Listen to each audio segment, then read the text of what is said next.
Scene 4 sends us back to King Duncan, where he is waiting to find out, have we executed the treacherous Thane of Cawdor, so that when Macbeth shows up, he can actually become Thane of Cawdor right away. And Duncan's son Malcolm informs him, yes, we have killed the traitor. He went to his death bravely and didn't deny that what he did was treason. So good news for everybody except the Thane of Cawdor. So after the news of the execution comes through, Macbeth and Banquo and the messengers show up to meet with the king. The king is very happy to see Macbeth and Banquo. He congratulates them on a job well done, and he does reaffirm to Macbeth that he is now the Thane of Cawdor. And then Duncan has a couple more announcements to make, one of which concerns the heir to his throne. So pause for a minute. Usually, the way that a monarchy worked was the king would have a son, and then that son would be the king, and then that son's son would become the next king, and so on. Like it would carry down.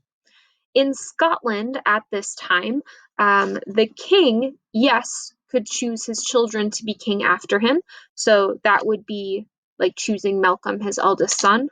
But the king could also choose somebody else to be his heir. Somebody like Macbeth, a warrior who's got some distant relations to the king, or someone like Banquo, another thane who has proved loyal to the throne.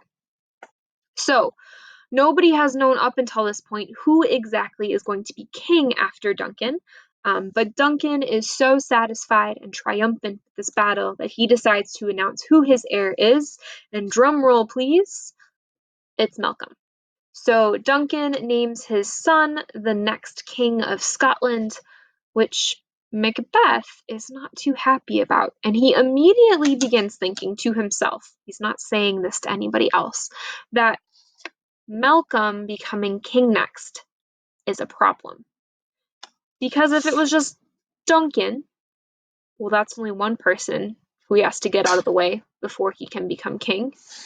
But now Malcolm, if Macbeth wants to become king, Malcolm's got to get taken out of the way as well. So Macbeth is considering murder as a route to becoming king.